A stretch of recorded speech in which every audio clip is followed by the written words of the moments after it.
Hey everybody, No Drama Makeup Mama here, but today we're just gonna say hi, I'm Jessica Wellington because this is not about makeup. I'm gonna preface this by saying yes, it is kind of a porch time, but this is more of a story time. For some of my younger viewers, this might not be suitable for you guys. I'm also going to preface it by saying that I'm not doing this for sympathy or to make anyone feel bad or anything. It's just something that God has put on my heart, and I feel like I'm being led to finally tell my story, my whole story, and this will be the first time that it's out there. So please be kind if you can. But yeah, so the first time I was ever abused was when I was 3 years old by my uncle, who was a lot older. I don't particularly remember the abuse up to a certain point. I think my brain just, I mean, obviously I was way too young to remember anything, but there's a lot of sensory things that set me off. I remember, you know, sleeping over at their house and the feel of the couch. I remember his breath. I remember, you know, just little things. And sometimes like memories will just hit me, or something sensory hits me, and that's part of the PTSD. He was a very religious man. He's still alive. His family is very religious. They are, I don't know what exactly it's called, but it's kind of like Pentecostal. Like, they treat their women very subserviently. They don't wear shiny buttons or rings or anything. They don't watch television. They don't have computers. It's a little strange, but you know, he was very unkind to his wife. And you know, I grew up, this is going to be a little rambly and I apologize, but yes, that was when I'm going to start with that. My uncle was my first abuser, and it started when I was 3. The last time that anything happened between us was when I was 10, and that is one that I will remember always. We were at his house, my aunt's house and his house, and we were having a yard sale, and we were selling like hot dogs and refreshments and stuff because it was like a community yard sale. And he like stood in front of the door. I was going outside, and he stood in front of the door, and he asked me if I had a boyfriend. And I was like, no, I don't have a boyfriend. He's like, well, I'll be your boyfriend. And I was like, okay, you know, because I was 10 and he was my uncle. And he's like, well, give me a kiss. And so I kind of like kissed him on his cheek, and he grabbed me and he goes, no, I'm your boyfriend. You have to kiss me like I'm your boyfriend. And that's the only thing, thank God, that I remember the entire memory of. And I remember walking out of the house with my face just feeling like it was in flames, and knowing that something was wrong with that. That was the first point that I knew that that wasn't right, that something was wrong with that. But at that point, I was so blocked away in my brain that I was just like, that's not right. And then I just kind of avoided him from there. Or he lost interest, which is also might be part of it. Like I said, I remember specific feelings and emotions from that time, but my brain did a really good job of locking it away because at that age I was not able to deal with it. So that's that part of the story. The reason that this is so important in my story is because my parents did not have a good marriage. My father was incredibly abusive to my mother. He was not abusive physically with me, but mentally and emotionally he was incredibly abusive. One of my earliest memories is hiding behind the dishwasher while I saw my father grab my mother by her hair and drag her outside. He was a police officer. He used that a lot to torment my mother. So their marriage obviously did not work out. he was not a father figure or a strong male figure in my life whatsoever. And that's what makes my uncle so important to my story, because he was the one constant I had. When I was 5 years old, my grandfather, who I love to death, but I was 5, I came home from school to my grandparents' house, and I went to call him to come in for lunch, and I found him slumped over in the garage, and he had had a heart attack. Once again, one of those things at 5 years old, couldn't really deal with it, just locked it away. My response was I responded the way everyone else around me responded, and it was just kind of like just kind of blank. So, the only male constant in my life was my abuser. So I got into this mentality of, okay, that's what men do. Men are abusers. Men mistreat you. My entire side of my mom's family, even unintentionally, and I don't know if it's just because they were kind of old school or what, but like the women were, the women did all the work in the house. They cooked, they cleaned, they served their husbands and men folk their food, and then ate in the kitchen whatever was left, and then they cleaned up. It's just that very old school mentality. So from a very early age, I learned that women had their place. So yeah, so my parents got divorced. I think they separated before my grandfather died, but they got divorced right around that time, which was good. That was something that absolutely needed to happen. However, he had visitation rights for a while, and he just never showed up. I would wait all day. I would sit by the window. He would always promise me things, and he never followed through. The one time he did was, I was 6 years old. It was my 6th birthday. He was supposed to pick me up and take me to a place called Frontier Town, which is like a frontier town. Like, they have like fake stagecoach robberies and stuff, and I really was excited to go. I remember him picking me up, and it was August, because my birthday's in August. Sorry, my phone is shaking. And he's like, I have to make a quick stop. And I was like, okay, because, hey, he showed up.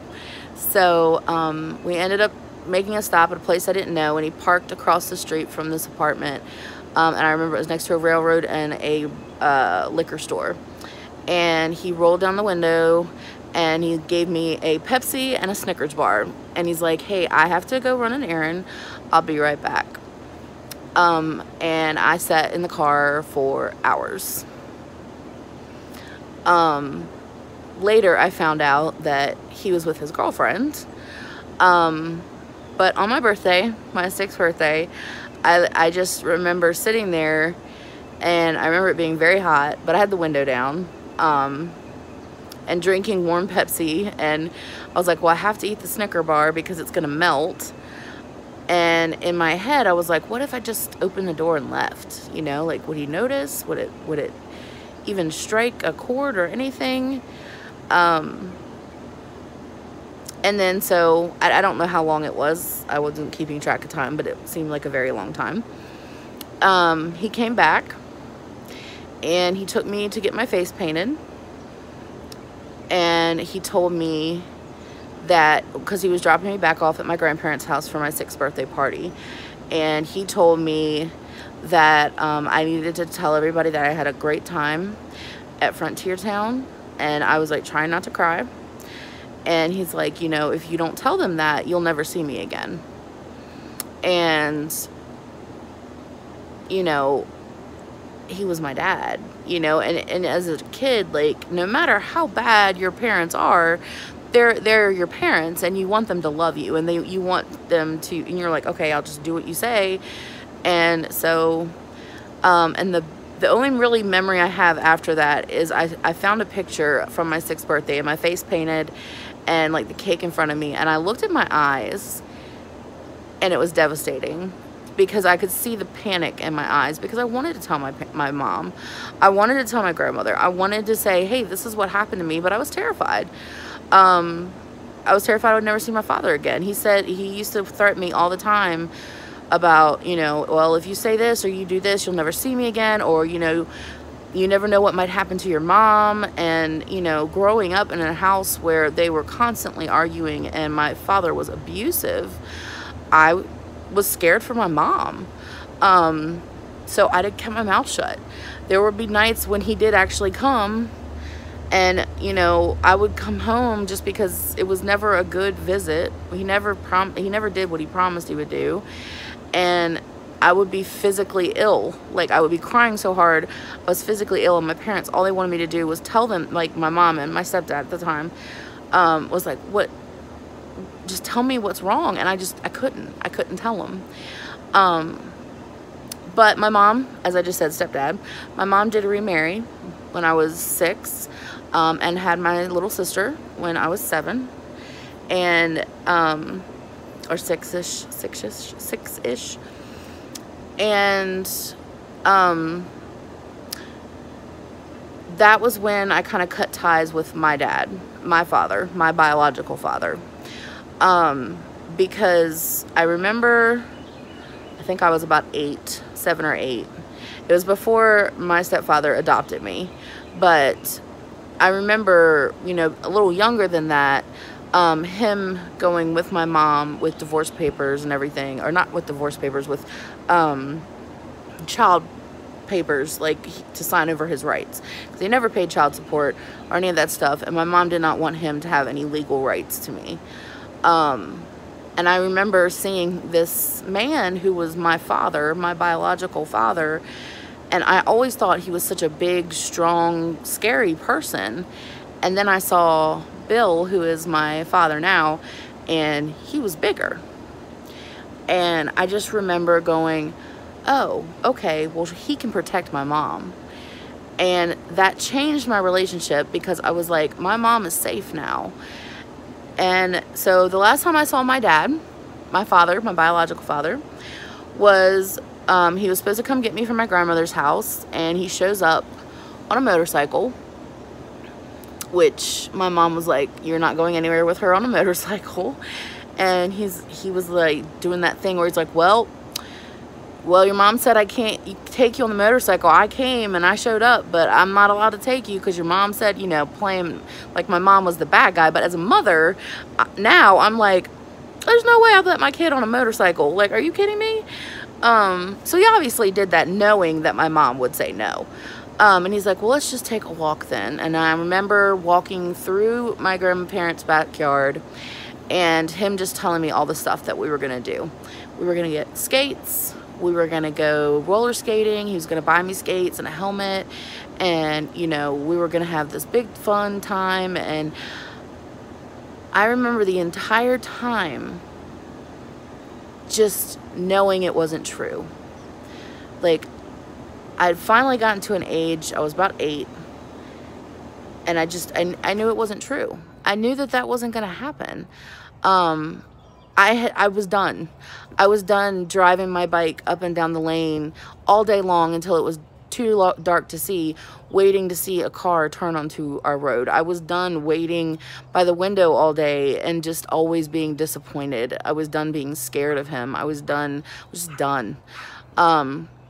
So we got there, we were walking around, and I put my hands against, like, behind my back, and I was leaning against a tree, and I was like literally tearing bark off the tree because I was stressed. I was stressed out because I knew he was lying to me.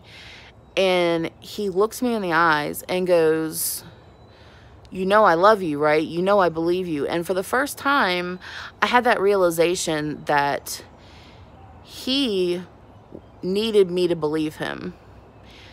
Because if I believed him, then he believed that he could be a good dad. And I didn't believe him anymore. And he left. I called him later that night, and I, as an 8-year-old, said, I don't want to ever see you again.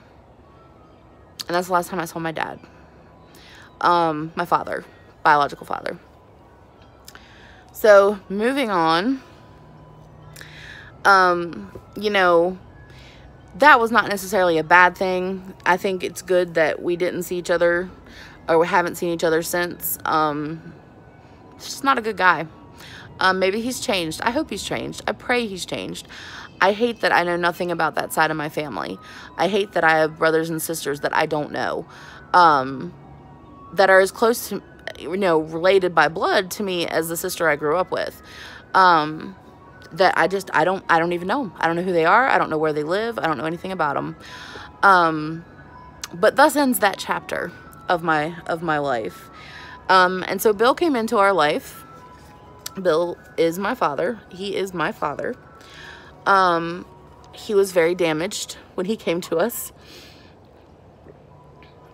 He had been a bachelor for a very long time. I think when my parents got married, he's 7 years older than my mom. And I believe when they got married, he was 36. So he had been a bachelor for 36 years. Bill served in the Army. He enlisted when he was 17. He became a medic and went to Vietnam. That will become important later. Bill was a wild man. He's one of those guys that, like, nobody could pin down or anything. And my mom did. And I think the instant family thing for him was not... It was hard. And then they had a child. So me at 7 was like, oh, okay, well, there's that family. And I acted out a lot because I was used to being the center of attention. I was used to being the only child. I was used to not having to, I don't know. I was used to it just being me and my mom. And my mom, worked a lot to try to support us. So really it was just me and my grandmother, which I still went over there a bunch. Bill was, and I don't think he would have a problem with me saying this, was an alcoholic. He was suffering from PTSD. It was undiagnosed for far too long. He was not an abusive person to my mother at all, which is wonderful. However, he was abusive to me, verbally and physically. He's a little, he's a big guy. And he was not a spare the rod. He was a spare the rod, spoil the child kind of guy. And he had a lot of anger. And now I know why, but at the time I didn't, and, yeah. So I did not feel like part of that family. I remember after one huge fight, I was like 7 or 8 years old. And my mom was driving around with me in the car because she had gotten in a fight with Bill about something I did. I don't remember. But she basically drove around for a while and then said to me that, she had a marriage that failed and that this marriage was going to work. And if she had to pick between making the marriage work and me, she'd already had a marriage fail. And I will never forget that. I'm not trying to demonize my mother. I love my mom. As an adult mother, wife, I understand the words now. Obviously not the right time to say it, the right way to say it, or, something you should say to your kid at all. But, it was said. So from that point on, I didn't feel like part of that family. They had my sister.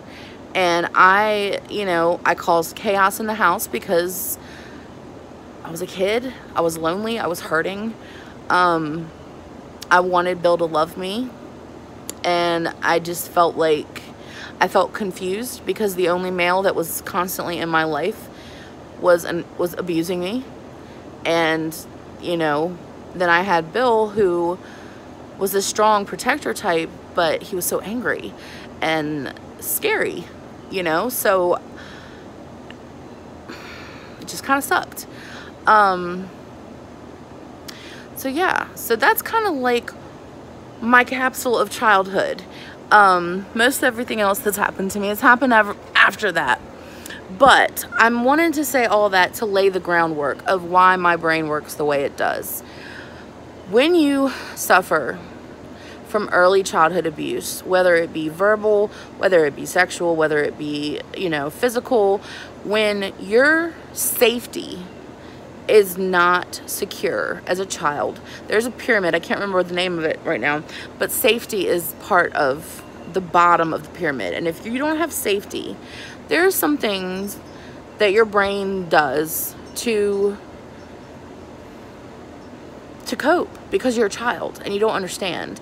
And the way I coped was by disassociating.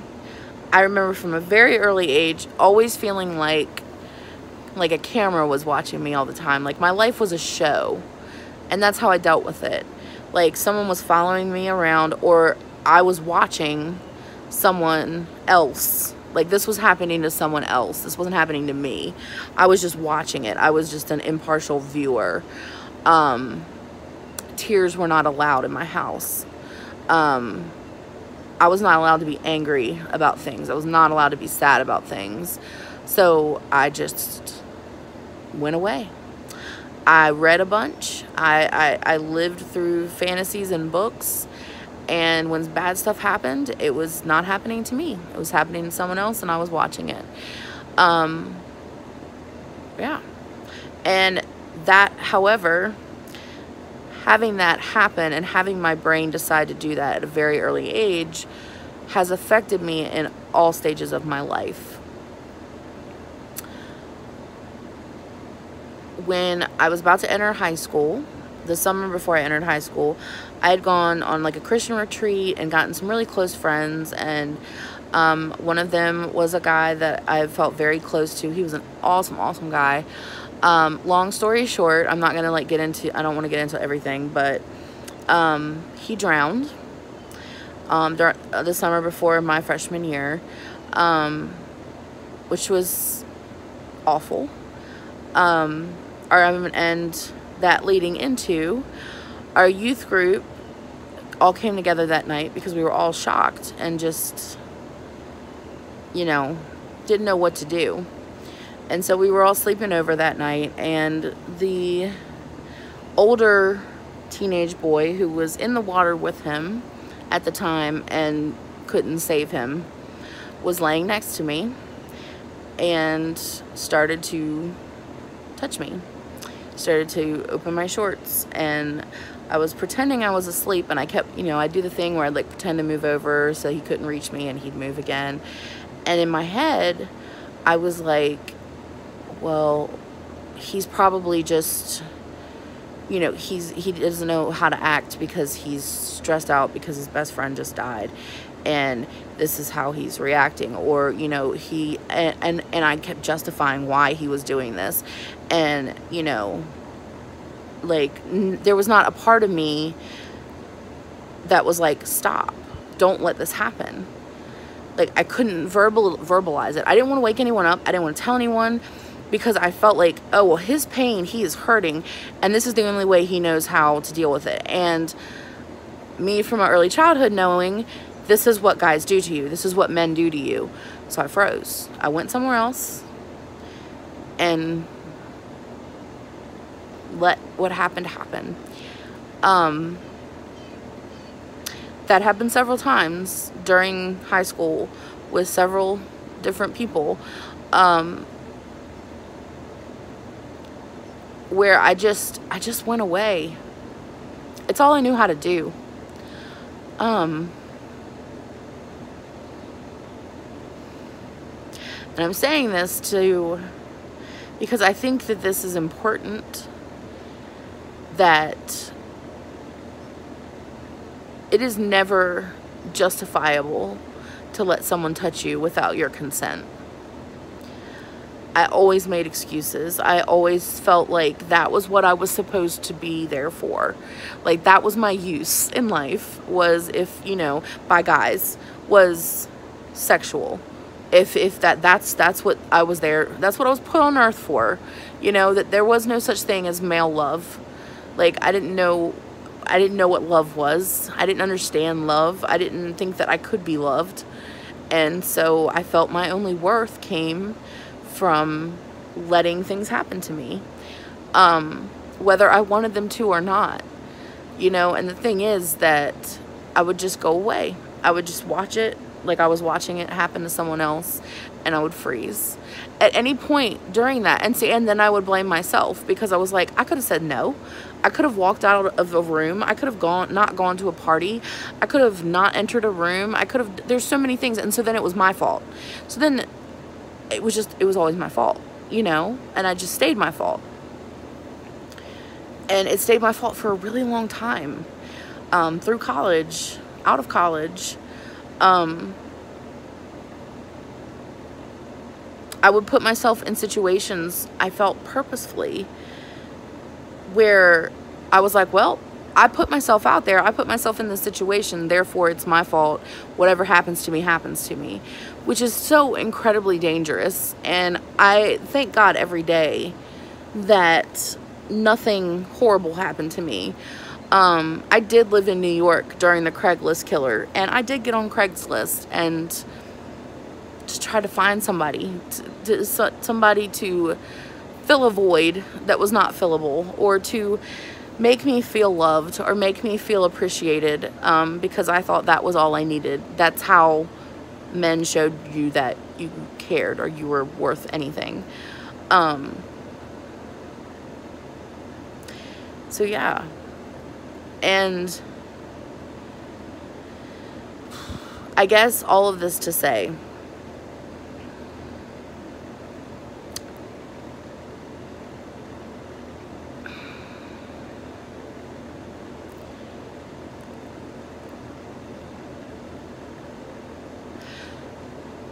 don't ever let anyone tell you you're unworthy or tell you your worth. Your worth is not dictated by anyone here on earth. And I spent 30 years feeling not good enough. And feeling like I deserved everything that I got. I spent 30 years thinking it was my fault, because I could have said something.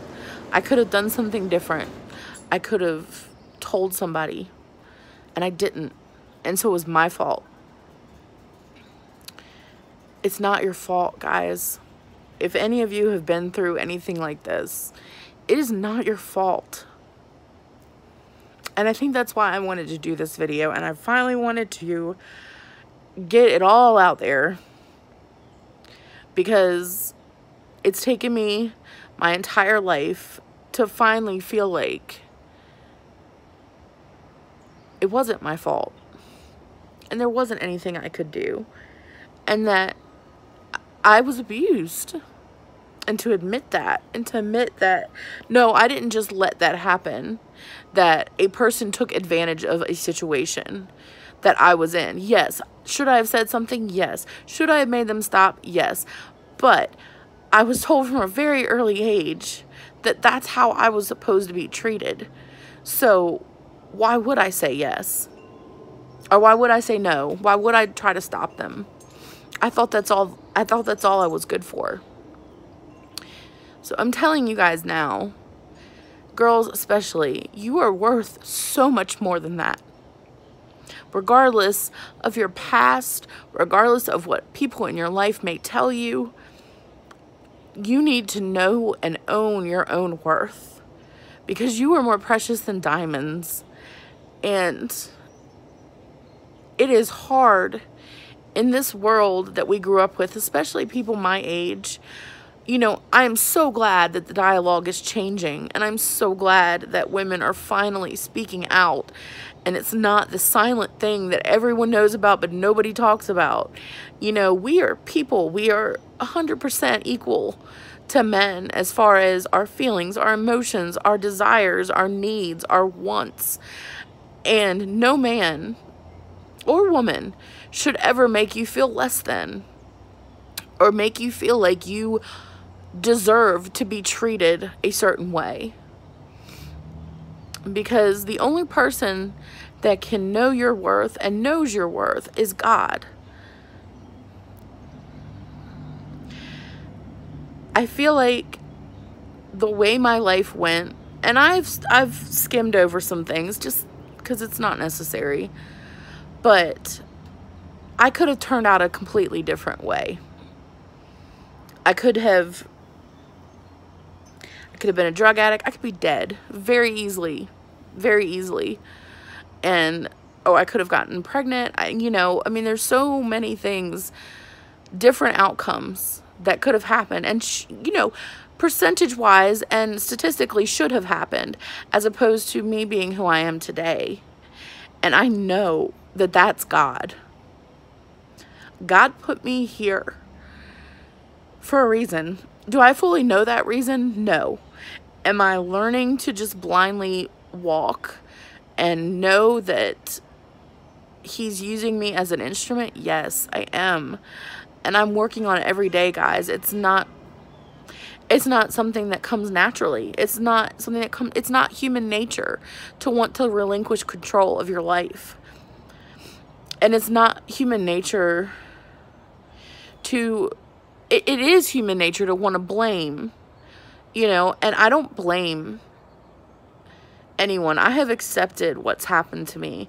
I have offered my abusers grace. Do they know it necessarily? No, because I'm not doing it for them. I'm doing it for me. And I pray for my uncle. I pray that he gets right with God, you know, because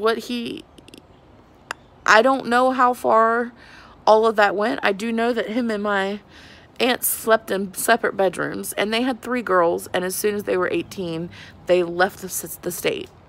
So I am assuming that I am not the only one, which breaks my heart. But I pray for him. I pray for him to truly know God and to understand what he did. And there's no need for confrontation. There's no need for me to be like, look what you did. That doesn't serve a purpose. I was going to do that. I was going to drive to Maryland and confront him and be like, I know you did this to me. You're not getting away with this because I know you did this. And then I really thought about it and I prayed about it, and I was like, that doesn't serve a purpose. That's vengeful. And I don't want to live with a vengeful spirit. I don't want to live with the anger that comes with that. Do I think it was right what he did to me? No. Am I angry that it happened to me? Absolutely. But does me dwelling on it and wishing him ill will do anything to change that it happened? No. So I offer him grace. I can forgive him because I know he's human. And humans make mistakes. Humans are not perfect. I'm not perfect. And for me to cast judgment on him is not biblical and is not fair, because I can't cast judgment on someone else. That's not my place. So I offer him grace, and I've forgiven him, and I pray for his soul. It's hard sometimes, but I do. And I pray for my aunt because I'm pretty sure she knew. I pray for my father. Guys, this is radical acceptance. This is the second part. Part 2 of radical acceptance. I pray for my biological father. You know, a couple years ago, I tried to reach out to him because I had kids. And when Beckett was born, he had a heart defect. And I started freaking out because I was like, I don't know any medical history on that side of my family. So I just casually looked him up on Facebook. I found him. I added him as a friend, but I didn't say anything. He started liking all my pictures and stuff, and that was great. But there was no real communication. It was very strange. And then 3 days before my birthday, he sent me a DM saying happy birthday. And I DM'd him back, and I was like, my birthday's in 3 days. Glad you couldn't even remember that. And I blocked him because I was like, nope, I'm done. Like, you have to remove toxicity yourself sometimes. And sometimes that means disconnecting from family members. Sometimes that means not putting yourself in a position to get hurt. And that's what I did. I put myself out there to get hurt, and I did. So, you know, that's my fault, and I'm not upset. I'm not upset about that. He was never a father to me. He is, well, he could have changed, but when I knew him, he is the reason that I have so many trust issues and so many abandonment issues that I don't need him in my life. I don't need that reminder in my life. On the flip side, my stepfather, who is now my father, and is my father in all sense of the word, when he finally stopped drinking and got diagnosed with PTSD, they found out that, you know, that he had a bunch of stuff wrong with him that was causing a lot of this. You know, PTSD causes huge adrenaline rushes, you know, and sometimes some people will react with panic attacks, some people react with anger. His was an anger thing. That man dropped to his knees in front of me and looked up crying and begged me to forgive him for the way he treated me, and I was like, forgiven. That's all. Like, I have no hard feelings towards him, and that's why I really didn't get into that whole part a lot, because I know he loves me, and I know he loves me as his own, and I know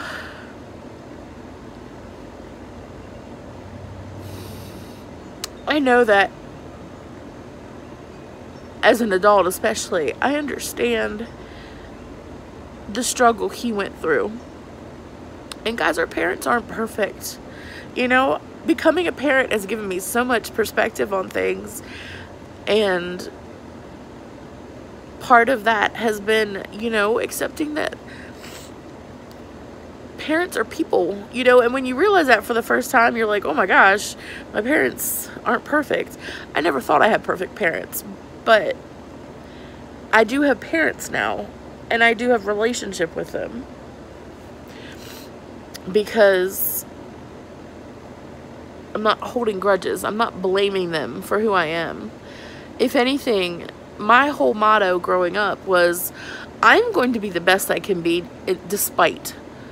I didn't want to blame my past for any failures. I didn't want to be a bad girl or a bad person and be like, oh, it's because of I have daddy issues, or it's because I have, you know, abuse issues. No, I didn't like people that did that. That was like, oh, I can't succeed at life because life handed me this deal, and I'm just, this is who I am because of that. No, this is who I am in spite of that.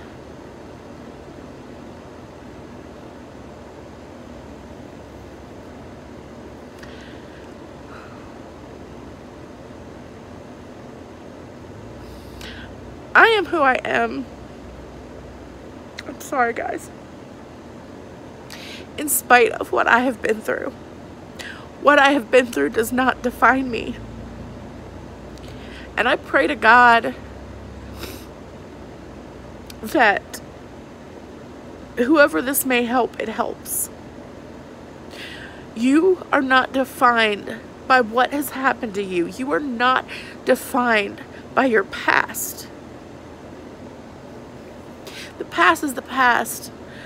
You can't stay there. You can't change it. You know, you can be angry and you can be upset about what happened, but you have to move forward. You have to understand that God doesn't make mistakes, and that can be hard. My relationship with God was not good for a very long time, because I was like, why? Why would you let this happen to me? And I still don't have that answer, because I'm not supposed to. I'm not supposed to know. You know, we're not supposed to know the whole plan for our lives. We get what part we need revealed when we need it revealed. And it took me a long time to get there, guys. So that's my story. What I really just want people to know, and I want you guys to know especially, is that One, never be scared to tell somebody. And it is never too late to change your mind. If you think, oh, well, I got myself in this situation, so it's my fault, and I don't want the guy to be upset at me because, you know, whatever. That's not an excuse. If you don't feel comfortable in a situation and you don't feel like something should be happening, then stop it. Make it stop. No man has a right, or no woman either, has a right to your body or to you. If you can remove consent at any point that you feel uncomfortable. Do not ever feel like you were backed in a corner and you don't have any options. You're always an option. There's always an option. And if you are not given that option, then you tell somebody. You tell somebody. Don't be afraid that somebody's not going to believe you. Don't be afraid that there's going to be retribution. You know, most acts of abuse happen between people that know each other. And I think that's why we remain silent about it. Because we're like, oh, well, I don't want to, you know, lose my friends, or I don't want to get in a situation where my friends have to choose. Screw it. That's what perpetuates abuse. And people who are willing to take advantage of their friends, that is one of the worst things I can think of. So tell people, don't just let it happen. My second point. There's lots of points, guys. So also, don't be afraid to be who you are. Don't be afraid to be the strong and fearless person that God wants you to be. Don't let the burdens of your past and the heaviness in your heart keep you from doing something great, keep you from being who God wants you to be. You know, God, it says it over and over that God uses broken things. God uses our pain to better our future, you know, and that blows my mind. Like, do I wish that things hadn't happened to me? Of course. But if the fact that there is this intricately woven tapestry of life, and that my string that got frayed got put into another part of that tapestry and can maybe help somebody else in their part, is amazing. It's amazing, guys. And I'm so happy. You know, when the whole Me Too thing came out, I kept my mouth shut because I wasn't ready. But I'm ready now. And I feel like I can talk about things a lot easier. Like a year ago, I would never have talked about any of this. Oh my God, especially not even on YouTube. My husband did not even know most of this until a couple years ago because I was shut off. I had constructed my walls around my heart, around my brain, around my memories, and I was on autopilot. And I had been on autopilot for 30 years because that was my defense mechanism. Because if I let that in, if I let one memory in, or if I let one emotion in, I was terrified that those walls were going to fall down and I was going to remember everything, and I didn't want to. But you can't do that forever. You can't hide from stuff forever. You have to face your demons. You have to. You don't necessarily have to confront the person, but you have to face the fact that it happened. You have to deal with it. You have to realign it in your brain so that instead of it being this horrible thing, this horrible secret in your brain, it's just another memory. Because once you can reprogram it in your brain and pack it away as a memory and not have those visceral reactions to it, then you're better. You're doing good. You've unloaded it. It's gone. You don't have to think about it anymore. You know, that's the reason I can sit here and talk about my uncle. I could talk about my abusers. I could talk about what's happened to me because I'm done dealing with it. I've dealt with it. And until I dealt with it, I couldn't talk about it. I didn't even want to talk about it. Heck, I didn't even remember most of it because my brain was protecting me that much from going insane. But that stuff has to happen, guys. If you have had any kind of tragedy in your life, if you had any kind of anything in your life that you're not dealing with, guys, you got to deal with it. You can't let it fester. The longer it festers, the longer it calcifies to you, the harder it is to recover from. The longer you remain in denial that you need to deal with it, the longer you remain silent, the harder it is to be heard, guys. God doesn't want us to carry those burdens. You know, when Jesus died on the cross, he didn't just die for our sins. He died and took on every person, past, present, futures, burdens. He took on all that sin. He took on all those burdens so that we didn't have to carry it with us. So why are we? Don't. You don't have to carry it. He will take it away.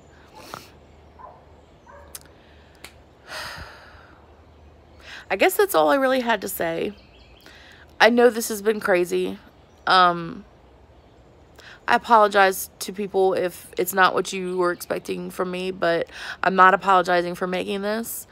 I really pray that this helps somebody.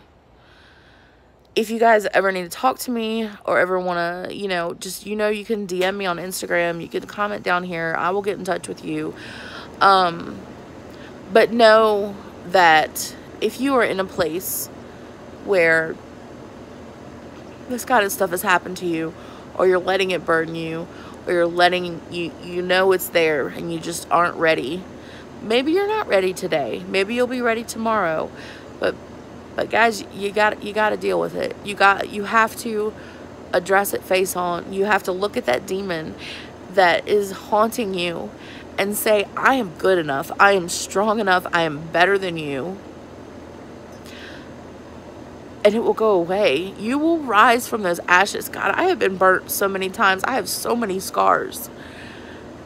But but still I rise, you know? You have to keep rising up. You have to keep defeating those things that would plague you and those things that keep you down.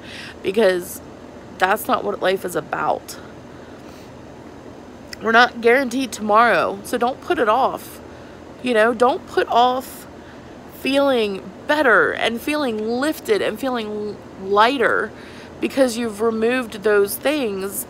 Don't put it off because you're not ready to deal with it. Nobody's ever ready. I wasn't ready to deal with it. Because if you wait till you're ready, you'll never deal with it. Today is today. We're not promised tomorrow, and the future is done. You have today. You have today to live to your full potential. You have today to forgive people, because forgiveness is important. It's important for you. Living with hate and anger and vengefulness in your heart is not healthy. It's not good for you. It's not doing anyone any good. And if anything, it's just hurting you. It's not hurting them. Accept it. Accept the pain. Accept what happened to you in the past. Accept it and move forward. Move forward stronger, knowing that you survived that. And gosh, how awesome is that? You survived it. You came out the other side. Does it feel like every day you're going to make it? No. It doesn't, and it won't ever. And those are the days you got to pray a little harder and be like, God, please help me. If you ask God for help, he will deliver. Now, he might not deliver the help that you think you need, but he will deliver the help that you need. You might not think it's the help you need, but it is the help that you need. But you have to close your eyes and pray. You have to listen to that still small voice. You have to trust on God. You have to be still. You have to let go of your control and know that God is in control and that he will get you through and he will make you stronger because of any of the things that have happened to you in your past. I love you guys so much. Like I said, you know, this is not a video for everybody and it's okay. But I felt led to share this today. So I love you guys so much. Like I said, if If you need someone to talk to, I am always here. But until then, let's all take a deep breath and be still.